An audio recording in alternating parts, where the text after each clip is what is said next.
What's up, guys? My name is Ryan McKee. You can take it up Friend with of Danny. Keith's. That's true, I can't take that up. Thank you, Keith. Friend of Keith's. We actually were fairly new acquaintances, and he told me about this ministry surrendered to him, and just really took the opportunity to come out and share my testimony.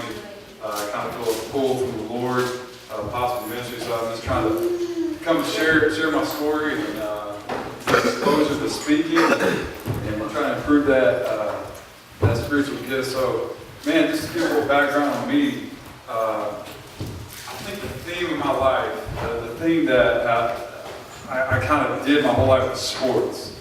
And obviously the Lord has blessed me with size. Just to kind of give you a background on me.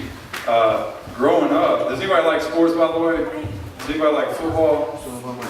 Okay, good. Y'all live in America. That's good. Y'all like football. So, I started playing football when I was 12 years old. I was a running back. So from then on, I got bigger and bigger and slower, and then I moved to what is the fat guy position, offensive line. So I was playing offensive line in high school, and I did well enough to get a scholarship offer from one school, and that was the University of Southern Mississippi. And I don't know if y'all know about Southern Miss, but a legendary quarterback played there named Brett Favre.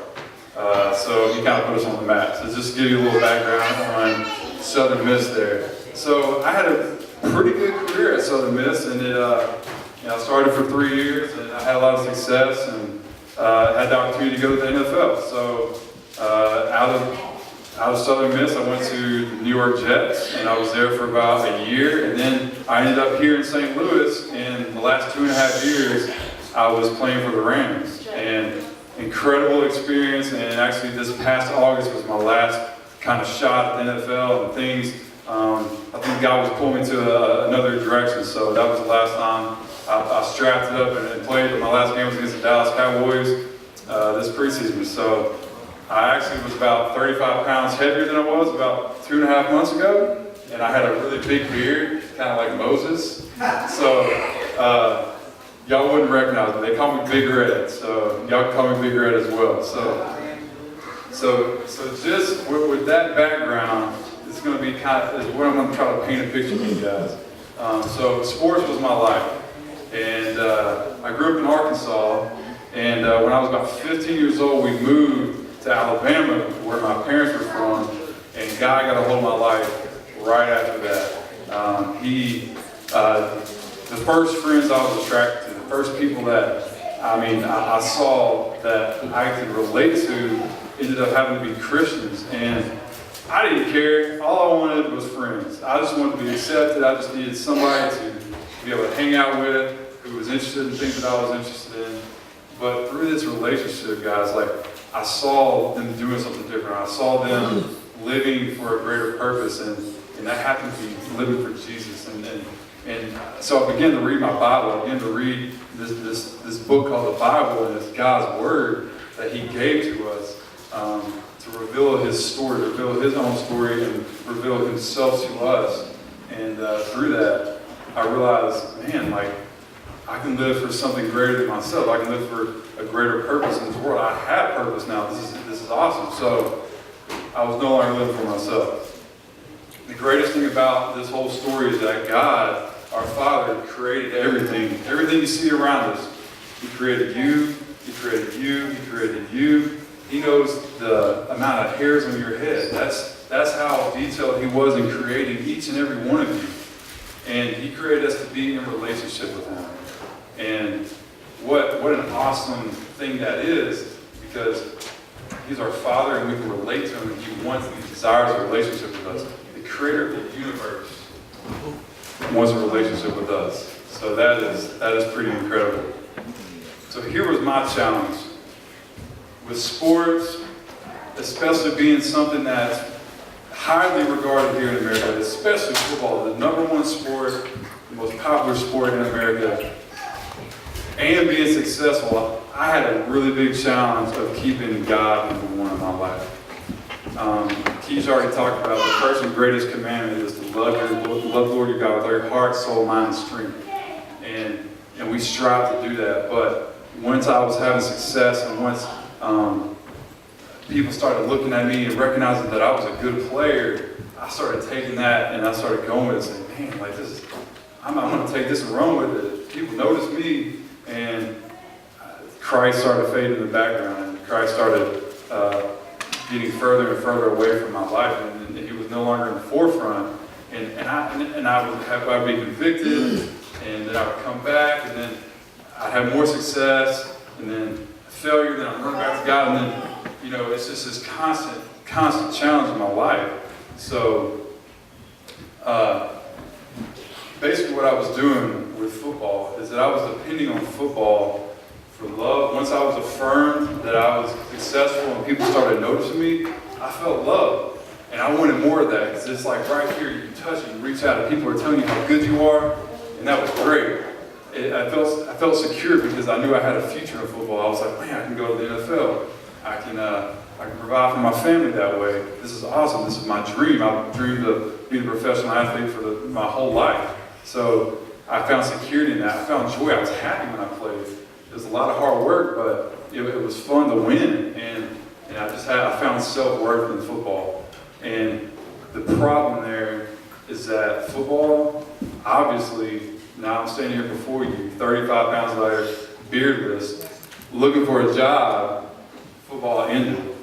And my point tonight is that anything besides Jesus, anything besides God here in this earth right now is temporary, and it will not last. And Jesus is the only thing in our lives that can sustain us.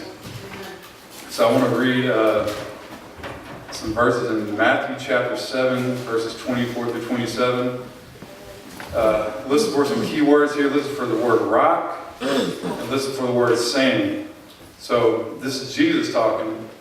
He says, everyone then who hears these words of mine and does them will be like a wise man who built his house on the rock. There you go, rock. And the rain fell, and the floods came, and the winds blew and beat on that house, but it did not fall. Okay, so the rock did not fall because it had been founded on the rock.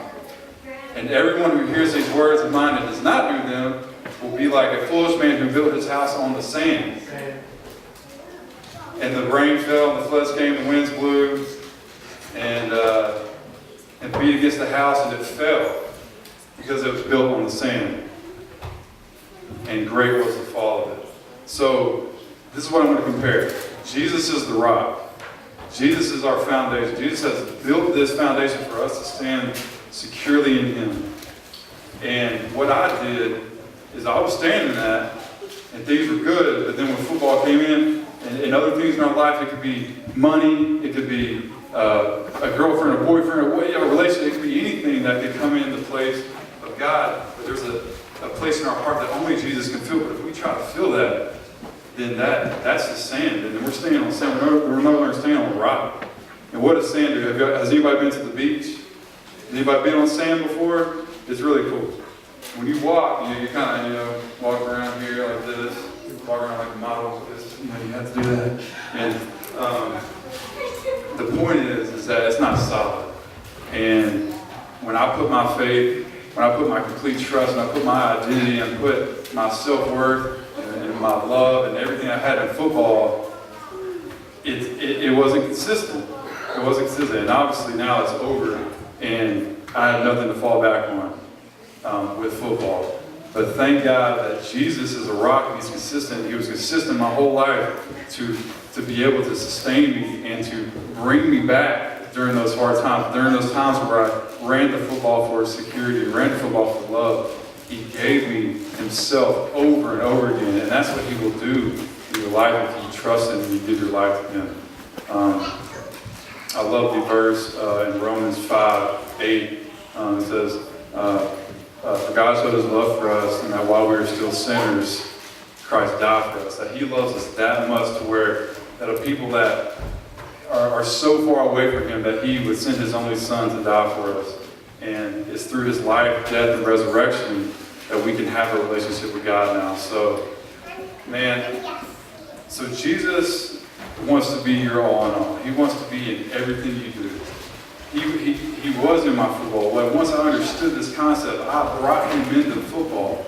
And I said, God, you be on the forefront. You be a part of this. And you guide me and lead me. And ultimately, you are going to be my sustainer in football. And this is going to be for your glory. So, Jesus wants a relationship with anyone that does not have a relationship with him. He wants to be your all in all. He wants to be your rock for you to stand on and for you to find love, to find truth, to find your identity. And simply build your house on Jesus, and you can weather any storm. Anything that comes your way, Jesus will sustain you because he created you and he wants a relationship with you. So that's all I got. That's kind of my story, and that's what God's been teaching me the last couple of months, and it's awesome. So praise the Lord. I thank y'all for having me, and just remember that Jesus is the rock. All right. Thanks, guys.